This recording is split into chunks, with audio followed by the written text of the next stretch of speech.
চারটে বলি, লক্ষ্মীর ভান্ডার করবো 6 মাসের মধ্যে করে দিয়েছি। আমি বলেছিলাম বিনা পয়সায় রেশন দেবো, দিচ্ছি।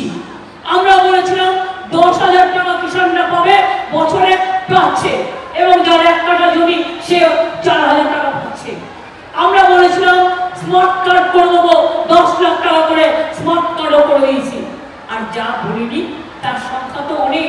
সবুজ সাথী সাইকেল তো বলিনি, সবাই যে সবুজ সাথী সাইকেল পায়, আমার ছোট্ট ছোট্ট বাবু, ছোট ছোট ভাই বোনেরা যারা আগামী দিন বড় হবে, যারা জয় করবে বিশ্ব, আমার কন্যাশ্রীকে বলিনি, আমি বিশ্বশ্রীতে বলিনি, আমি ঐক্যশ্রীতে বলিনি, আমি শিক্ষাশ্রীতে বলিনি, আমি সবুজ সাথীতে বলিনি।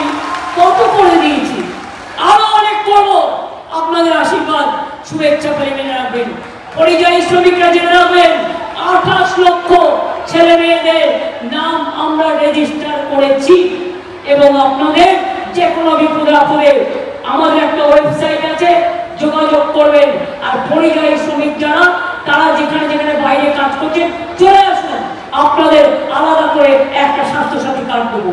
আপনার পরিবার আলাদা পাবে, আপনি একটা আলাদা পাবেন। তার কারণ আমরা চাই দেশের ছেলেরা দেশে ফিরে আসুক। কি দরকার 2 টাকা দেয় বেশি? আরে ওই 2 টাকা আপনার ঘরে খেলে ওই খাওয়াই তো হয়ে যায়। যেভাবে থাকেন আপনারা, যেভাবে অত্যাচার করে, যেভাবে, এই তো আমি শুনেছি অনেকটা ভোট দিতে আসতে দেয়নি, এরপরে কি বলবে, রেশন কার্ডে নাম নেই, তুমি ভোট দাওনি, তুমি এনআরসিতে ঢুকে গেলে, তুমি বাদ হয়ে গেলে। আমি বারবার বলছি, দয়া করে ভোটার লিস্টে নামটা রাখুন, ভোটটা দিন। একটা ডকুমেন্ট থাকলেই হবে, একটা ডকুমেন্ট রাখুন, ভোটটা দিন। এই ভোটটা শুধু আমাদের জন্য নয়, আপনার নিজের ভবিষ্যতের জন্য। বিজেপি আসলে এনআরসি করবে, সবাইকে বাতিল করে দেবে। আপনারা চান মোদির গ্যারেন্টি এনআরসি, আমরা বলছি 420। মোদির গ্যারেন্টি কে কে, আমরা বলছি 420। আজকে কাগজে বিজ্ঞাপন দিয়েছে, প্রচারকের নাম নেই, প্রকাশকের নাম নেই, টোটাল ভুয়ো ভুয়ো ভুয়ো। আর ভাওতা কে কেউ গেলেই ভাবে বলবেন। মোদিকে বলুন না অ্যাপ্লাই করতে, নিজেকে আগে। অমিত শাহকে অ্যাপ্লাই করতে বলুন, আর ওখানকার এমএলএ কে অ্যাপ্লাই করতে বলুন, করলেই বিদেশি। 3, আমরা বলেছি যাত্রা থেকে অনেক করে দিয়েছি, কিন্তু আপনারা বলুন তো, মোদি বলেছিল 15 লক্ষ টাকা করে দেবে, 50,000 টাকাও দিয়েছে। তার মানে কি, মোদির গ্যারেন্টি 420। রোজ বিজ্ঞাপন দিচ্ছে, সকাল থেকে রাত অব্দি ওনার ছবি দেখতে হচ্ছে। প্রচারে প্রচারে প্রচারক মন্ত্রী বলছেন বিনা পয়সায় গ্যাস দেবো, বিজেপিকে একটা ভোট দিন। গ্যাস দিচ্ছে বিনা পয়সায়? বিনা পয়সায় কেউ গ্যাস পেয়েছেন? কেউ পেয়েছেন? তার মানেটা কি গ্যাস নয়, ওটা গ্যাস বেলুনের থেকেও বড় গ্যাস। তার মানে এত বেশি গ্যাস দিচ্ছে। মোদি গ্যারেন্টি 420 বলছে বিনা পয়সায় বিদ্যুৎ দিচ্ছি। বিনা পয়সায় বিদ্যুৎ দিচ্ছে? বিনা পয়সায় বিদ্যুৎ দিয়েছে? দিচ্ছে? তার মানে কি 420 নো গ্যারেন্টি। বলছে বিনা পয়সায় জল দিচ্ছি, একদম মিথ্যে কথা।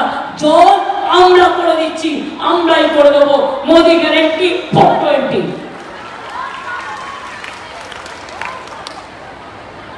বিনা পয়সায় রেশন আমরা দিচ্ছি, আমরাই দেবো, নো গ্যারেন্টি 420। চাকরি দেবে, নো গ্যারেন্টি 420। চাকরি, মানুষ থেকেও বাঘের নাম শুনেছেন, চাকরি থেকেও বাঘের নাম শুনেছেন? বিজেপি হচ্ছে চাকরি থেকেও বাঘ, সবার চাকরি খেয়ে নিচ্ছে। আর এরা লজ্জা করে না? এক একটা ছেলে মেয়ে কত কষ্ট করে একটা চাকরি জোগাড় করে, তার চাকরি খেয়ে নিচ্ছ। তোমার ঘরের ছেলে মেয়ে চাকরি চলে গেলে তুমি আজকে কি করবে? তোমাদের তো প্রয়োজন নেই।